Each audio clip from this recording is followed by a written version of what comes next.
कहानी की शुरुआत में हमें एक छोटे शहर को दिखाया जाता है जिसका नाम है नाजरत। और एक गरीब लड़की खाना खाने से पहले ईश्वर से प्रार्थना करती है, लेकिन एक चूहा उसका पूरा प्लेट ही गायब करने की कोशिश करता है। लड़की का नाम है मैरी। मैरी उसे खाना चुराते देख लेती है तो चूहा डर से छिपने लगता है। मैरी गरीब घर से तो थी, लेकिन उसका दिल काफी बड़ा था मेरी तरह, और वह उस चूहे को थोड़ा सा टुकड़ा दे देती है। और तभी एक खूबसूरत तेज की रोशनी होती है, और वो रोशनी मैरी से कहती है, जो आने वाले समय में यहाँ का राजा बनेगा, जिसका नाम होगा मिसाया, और तुम्हें उसकी हर हालत में रक्षा करनी होगी। मैरी समझ जाती है कि ये रोशनी ईश्वर ने भेजी होगी, और रोशनी उड़ते हुए आसमान में जाती है और एक तारे में बदल जाती है, और वो तारा बाकी तारों से तेज चमकता है। और मैरी ने जिस चूहे को खाना दिया था वो सारी बात सुन लेता है और जाकर बाकी जानवरों को इस रोशनी के बारे में बताता है। वो सभी जानवर पहली बार उस तेज चमकते तारे को देखकर हैरान होते हैं। वह अपने पिता से कहता है, ये चमकता तारा मेरा किस्मत चमकाएगा, क्योंकि बो का एक ही सपना रहा है शाही सवारी का हिस्सा बनने का। लेकिन उसके पिता कहते हैं,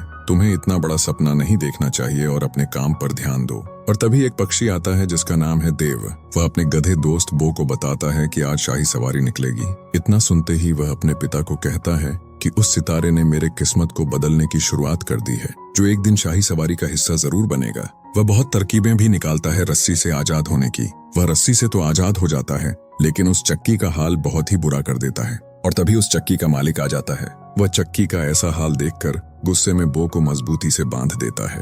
वह कहता है, एक दिन मैं यहाँ से आजाद होकर अपने सपने जरूर पूरे करूंगा। 6 महीने गुजर जाते हैं। अपने बच्चे का ये हाल देखकर बो के पिता कहते हैं, तुम्हें यहाँ से निकलकर अपने सपने को जरूर पूरा करना चाहिए। वह एक योजना बनाते हैं बो को वहाँ से भगाने की। बो के पिता घायल होने का नाटक करते हैं और बो जंजीरों से आजाद हो चुका था। और तभी उस चक्की का मालिक आ जाता है और बो के पिता कहते हैं, भागो। वह किसी भी तरह वहां से तो निकल जाता है, लेकिन एक रस्सी उसके पैर में फंस जाती है, जिससे उसके पैर में थोड़ी चोट आ जाती है। वह उसी हाल में आगे बढ़ता है और उसे मैरी दिखाई देती है, जो हमने फिल्म की शुरुआत में देखा था। वह अपने पति जोसेफ के साथ रहती थी।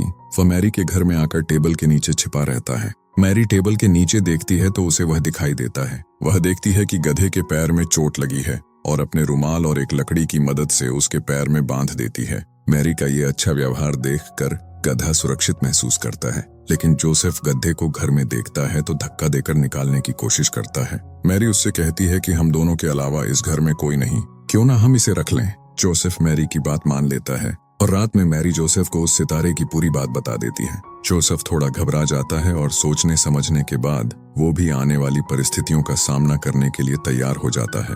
अगले सीन में वो भागने की कोशिश करता है, लेकिन उसका दोस्त देव बताता है कि अगर तुम अभी बाहर निकले तो तुम्हारा मालिक पकड़कर तुमसे चक्की पिसवाएगा, और बताता है कि जब तक तुम्हारे पैर ठीक नहीं हो जाते तब तक तुम यहीं रुक जाओ। अगले सीन में हम 3 ऊंट और 3 वाइज मैन को देखते हैं। आप उन्हें आर्शी या ज्ञानी भी कह सकते हैं। वो तीनों ज्ञानी और तीनों ऊंट काफी उत्साहित होते हैं उस मैजिकल बच्चे से मिलने और उसे उपहार देने के लिए।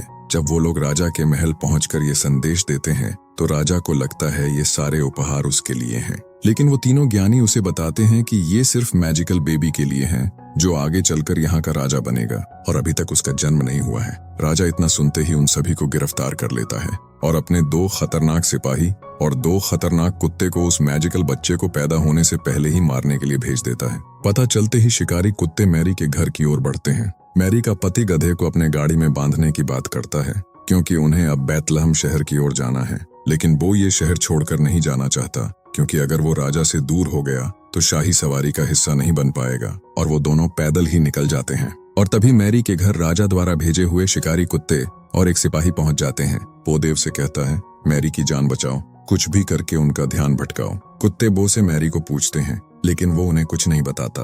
फिर वो बो के पैर पर बंधे रुमाल को देखते हैं तो उसकी सुगंध लेकर शहर की ओर बढ़ते हैं, और वो ये सब देखकर घबरा जाता है और मैरी को बचाने के लिए निकल जाता है। लेकिन ये उन कुत्तों की चाल होती है और वो उस गधे का पीछा करते हुए मैरी तक पहुंचने की कोशिश करते हैं। देव बो को एक शॉर्टकट रास्ते के बारे में बताता है, लेकिन वो रास्ता काफी खतरनाक होता है।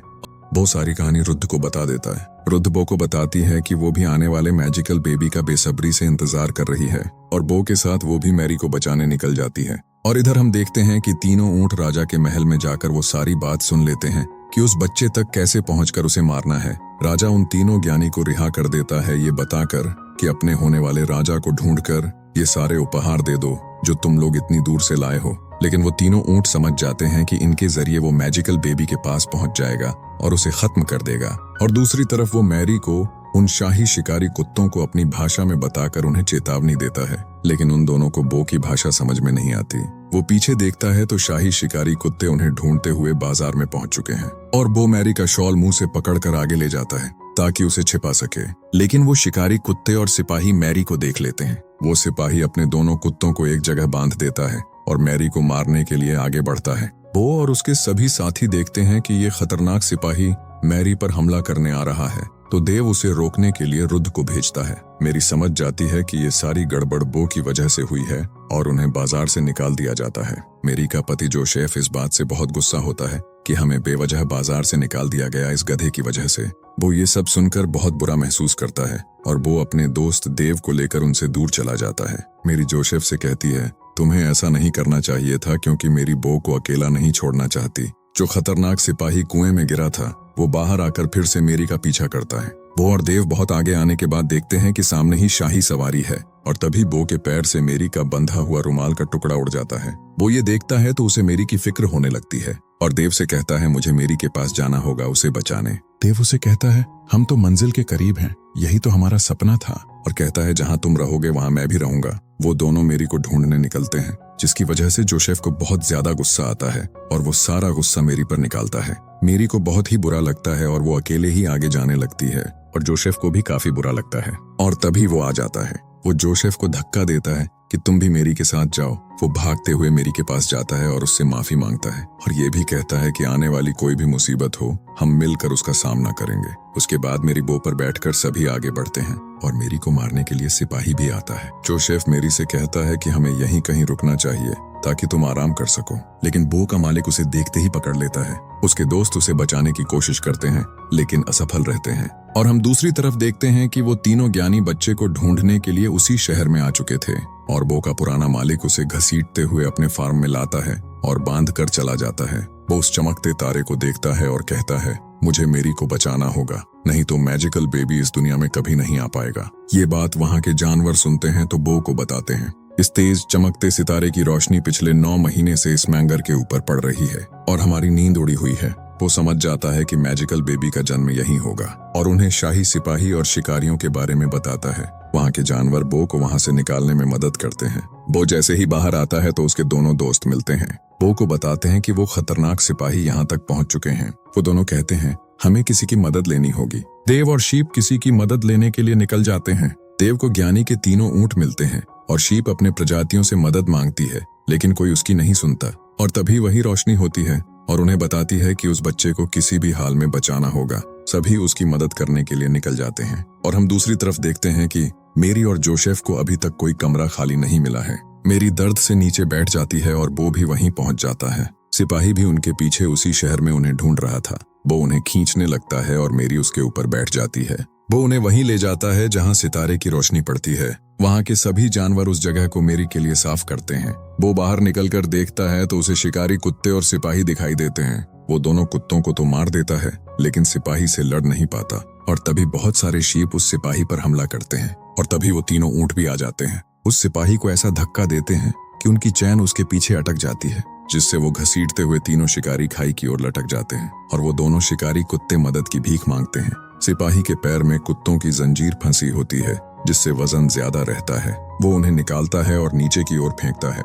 सिपाही जब ऊपर आने के लिए तलवार धंसाता है तो वो पूरी जगह ही टूट जाती है, जिससे वो नीचे खाई में गिरता है और उससे उसकी मौत हो जाती है। वो और बाकी जानवर उन कुत्तों की मदद करते हैं बचाने की और उन्हें पट्टे से भी आजाद कर देते हैं और उन कुत्तों को समझ आता है कि वो खुद बहुत गलत कर रहे थे। उसके बाद सभी जानवर उस फार्म में जाते हैं। वो देखते हैं कि मैजिकल बेबी ने जन्म ले लिया है और वो दोनों कुत्ते भी उस बच्चे को देखने आते हैं। वो उन्हें मिलवाता है और तभी वो तीनों ज्ञानी वहीं पहुंच जाते हैं और उस बच्चे के आगे अपना उपहार रख देते हैं। वो तीनों ज्ञानी बताते हैं कि आने वाले समय में यही बच्चा इस जहां का राजा बनेगा और उसके माता पिता के अलावा सभी उस बच्चे के आगे अपना सर झुकाते हैं क्योंकि यही उनका कल का राजा है। वो वहां से जाने लगता है लेकिन मेरी उसे रोक लेती है और साथ रहने को कहती है और यहीं पर यह मूवी खत्म हो जाती है। इस मूवी से हमें यही सीख मिलती है कि सपने से बड़ी चीज किस्मत होती है। सपने हम देखते हैं लेकिन किस्मत उन्हें पूरा करवाती है। अगर आपको ये वीडियो अच्छी लगी हो तो लाइक करना मत भूलना क्योंकि अगले संडे आपको इससे अच्छी वीडियो मिल सकती है। तो उसके लिए सब्सक्राइब कीजिए